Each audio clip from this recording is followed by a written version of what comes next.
Hi അസ്സലാമു അലൈക്കും. അപ്പോൾ എല്ലാവർക്കും നല്ലൊരു ദിവസം നേരുന്നു.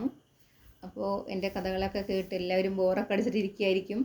ഒരുപാട് പേര് ബാഡ് കമൻറ്റ്, നെഗറ്റീവ് കമൻറ്റൊക്കെ തന്നിട്ടുണ്ട്.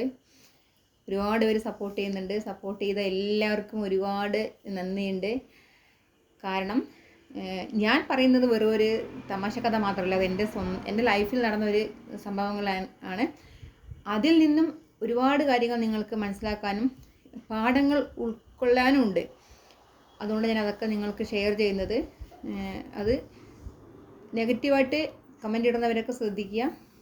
ഒരാളെ നമ്മൾ കുറ്റപ്പെടുത്തിയതുകൊണ്ട് നിങ്ങൾക്ക് എന്തെങ്കിലും നേട്ടമുണ്ടോ? ഇതുവരെയുള്ള എൻ്റെ ലൈഫിൽ എന്ന് പറഞ്ഞാൽ വാക്കുകൾ കൊണ്ടോ നോട്ടം കൊണ്ടോ പ്രവൃത്തി കൊണ്ടോ ഒരാളെ വേദനിപ്പിക്കുന്നത് എനിക്കിഷ്ടമല്ല. അത് ഭയങ്കര സങ്കടമായിട്ടുള്ളൊരു കാര്യമാണ്. അപ്പോൾ അതൊക്കെ ചെയ്യുമ്പോൾ പ്രത്യേകമായിട്ട് ശ്രദ്ധിക്കുക. ഓക്കെ. ഇപ്പോൾ ഞാൻ അന്നൊരു കാർ അപകടത്തിൻ്റെ കാര്യം പറഞ്ഞില്ലേ, ഒരു എക്സാമ്പിൾ പറയുകയാണെങ്കിൽ അതിൽ നിന്ന് നിങ്ങൾ ഉൾക്കൊള്ളേണ്ട ഒരു കാര്യം എന്താണെന്ന് വെച്ചാൽ, നമ്മുടെ മക്കളെ നമ്മൾ റോഡിലെത്തുമ്പോൾ അവർ സേഫായിട്ട് നമ്മുടെ കൈകൾ ഉണ്ടോ എന്നുള്ളത് ശ്രദ്ധിക്കുക. അതുപോലെ തന്നെ നമ്മുടെ മക്കളെ റോഡ് നിയമങ്ങൾ അവരെ നന്നായിട്ട് പഠിപ്പിക്കുക. ട്രാഫിക് റൂൾസ് എന്താണെന്നുള്ളത് അവരെ വ്യക്തമായിട്ട് പഠിപ്പിക്കുക. അതായത് വലതുവശം ചേർന്ന് നടക്കുന്ന ഒരു വ്യക്തി ആ റോഡിൻ്റെ നല്ല ഒരു വശം ചേർന്ന് വേണം നടക്കാൻ അല്ലേ. അതുപോലെ തന്നെ റെഡ് ലൈറ്റ് കണ്ടു കഴിഞ്ഞാൽ ക്രോസ് ചെയ്യരുത്.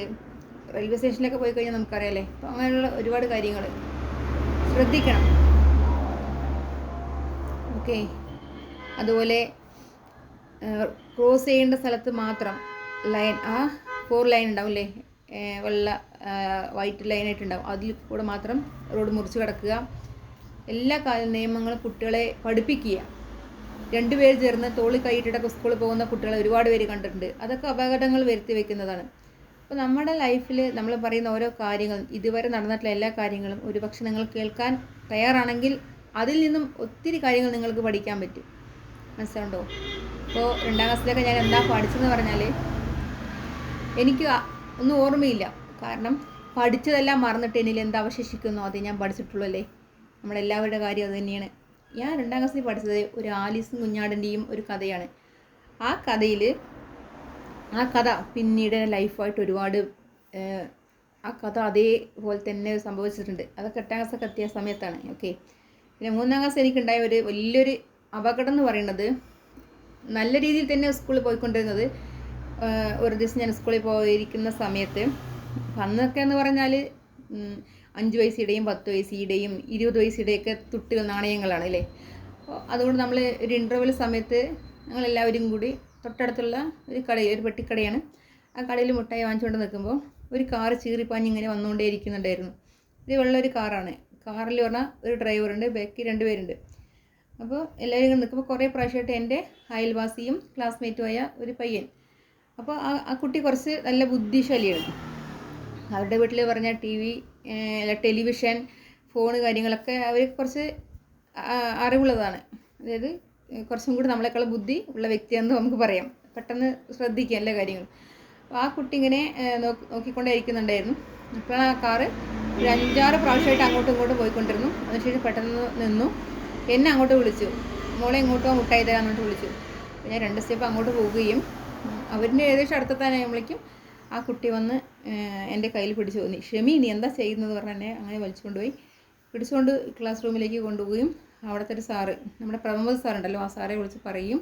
ആ സാർ എല്ലാ കുട്ടികളെയും ഉള്ളിലേക്ക് കൊണ്ടുപോയി ഗേറ്റ് അടച്ച് എല്ലാവരും സേഫായി വീട്ടിലേക്ക് എത്തിക്കുകയും ചെയ്തു. അങ്ങനെ 2-3 മാസം സ്കൂളിലേക്ക് പോകാൻ പറ്റിയില്ല. കാരണം എന്ന് വെച്ചാൽ ടീച്ചറിനെയാണ് വീട്ടിൽ കൊണ്ടാക്കിയത്, ഒരു ടീച്ചർ.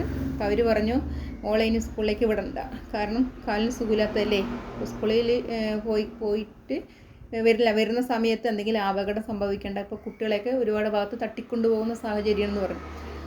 അങ്ങനെ പോകാൻ പറ്റിയിട്ടില്ല. ഇപ്പോൾ ഈ കഥ നിങ്ങളോട് പറയേണ്ട കാര്യം എന്താണെന്ന് വെച്ചാൽ, നമ്മൾ നമ്മുടെ മക്കളോട് പറയണം, സ്കൂളിൽ പോകുന്ന സമയത്ത് പുറത്താണെങ്കിലും ഒരു വാഹനം, നമ്മളെ പരിചയമില്ലാത്ത ഒരു വാഹനം നമ്മുടെ മുന്നിൽ വന്ന് നിൽക്കുമ്പോൾ അവർ നമ്മളോട് ചോദിക്കുക, എന്തെങ്കിലും അഡ്രസ്സ് കാര്യങ്ങൾ എന്തെങ്കിലും ചോദിക്കുകയാണെങ്കിൽ അവരുടെ അടുത്ത് പോകരുത്. കാരണം അന്ന് എനിക്കിപ്പോഴും ആ ഓർമ്മയുണ്ട്. ഫേസ് എനിക്ക് ഓർമ്മയില്ല. അവരുടെ കയ്യിൽ എന്തോ ഒരു പൊതിയുണ്ട്, മുട്ടായി പോലത്തെ എന്തോ ഒരു പൊതി, ഒരു വെള്ള പൊടിയാണ് അതിൻ്റെ ഇവർക്ക്. മുട്ടായി എനിക്ക് തോന്നിയില്ല, ഒരു കവർ, ഒരു വെള്ള പൊടിയായിട്ട് എനിക്ക് കണ്ടത്. എന്താണെന്ന് എനിക്ക് സത്യമായിട്ട് എനിക്കിപ്പോഴും ഓർമ്മയില്ലെന്ന്, എനിക്ക് എന്താണെന്ന് അറിയുമില്ല. ഓക്കെ. ഇന്ന് നമ്മുടെ ദിയ മോളെക്കുറിച്ച് ഒരുപാട് അന്വേഷണം നടക്കണില്ലേ. പൊന്നുമോൾ എവിടെയാണെന്ന് അറിയില്ല, ലോകത്ത് എവിടെ ജീവിച്ചിരിപ്പുണ്ടോ കിട്ടുമോ എന്നറിയില്ല. പക്ഷെ ആ വീഡിയോ കണ്ടപ്പോൾ എനിക്ക് ഒരുപാട് വിഷമമുണ്ട്. കാരണം ഞാൻ അന്ന് ദിയ മോളെ പോലെ പോയിട്ടുണ്ടെങ്കിലോ ഇന്ന് ഞാൻ ഇവിടെ സംസാരിക്കാനുണ്ടാവുമോ. അപ്പം നമ്മൾ നമ്മുടെ മക്കളെ സേഫായിട്ട് വെക്കുക. ഓക്കെ. പിന്നെ ഞാൻ ഈ കഥയിൽ എൻ്റെ കഥ മാത്രം ഞാൻ പറയുന്നത്, ആരുടെ പേരോ ആരുടെ വീടോ സ്ഥലമോ ഒന്നും ഞാൻ ഇതിലേക്ക് വലിച്ചിട്ടില്ല. അത് പ്രത്യേകമായിട്ട് ഞാൻ പറയുന്നു. ആരെയും വേദനിപ്പിക്കില്ല. എൻ്റെ ലൈഫിൽ ഇതുവരെ ഒരുപാട് കല്ലും മുള്ളും ലൈഫിൽ ഒരുപാട് അനുഭവങ്ങൾ ഇതുവരെ എത്തി എൻ്റെ ലൈഫിൽ പറഞ്ഞാൽ ഒരുപാട് കഷ്ടപ്പാടുകളിലൂടെ വന്നതാണ്. അപ്പോൾ ഒരുപാട് വേദനിപ്പിച്ചവരുണ്ട്, കഷ്ടപ്പെടുത്തിയവരുണ്ട്, സങ്കടപ്പെടുത്തിയവരുണ്ട്, സഹായിച്ചവരുണ്ട്, എന്നെ ഉയരങ്ങളിലെത്താൻ പ്രാപ്തരാക്കാൻ വേണ്ടി എനിക്ക് നല്ല ഭാവി ഉണ്ടാകാൻ വേണ്ടി സഹായിച്ചവർ ഒത്തിരി പേരുണ്ട്. അപ്പോൾ അങ്ങനെയൊക്കെ എന്താ വെച്ചാൽ ഉള്ളതുകൊണ്ട് ഞാനിപ്പോൾ ഇരിക്കുന്നത്. അപ്പോൾ ആ സങ്കടപ്പെടുത്തിയവരെയോ വേദനിപ്പിച്ചവരെയോ ഒന്നും ഞാൻ ഒരിക്കലും ഇതിലേക്ക് വലിച്ചിട്ടില്ല. അതുകൊണ്ട് അത് ആർക്കെങ്കിലും എന്തെങ്കിലും വിഷമം ഇതിൽ തോന്നിയിട്ടുണ്ടെങ്കിൽ എന്നോട് ക്ഷമിക്കുക. എൻ്റെ ലക്ഷ്യം എന്ന് പറഞ്ഞാൽ പോസിറ്റീവായിട്ടൊരു കാര്യമാണ്. മാസ്റ്റർജി എപ്പോഴും പറയും, ആൾവേസ് തിങ്ക് പോസിറ്റീവ്ലി, എപ്പോഴും പോസിറ്റീവായി ചിന്തിക്കുക എന്നുള്ളത്.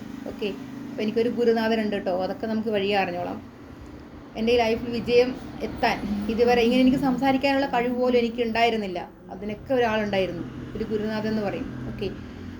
അപ്പോൾ എല്ലാവരും എൻ്റെ വീഡിയോ കാണുക, സപ്പോർട്ട് ചെയ്യുക. ആർക്കെങ്കിലും എന്തെങ്കിലും വിഷമമുണ്ടെങ്കിൽ, വിഷമിപ്പിച്ചിട്ടുണ്ടെങ്കിൽ വാക്കുകൾ കൊണ്ടോ നോട്ടം കൊണ്ടോ എൻ്റെ സംസാരം കൊണ്ടോ വേദനിപ്പിച്ചിട്ടുണ്ടെങ്കിൽ I'm really very sorry. Okay. Thank you all.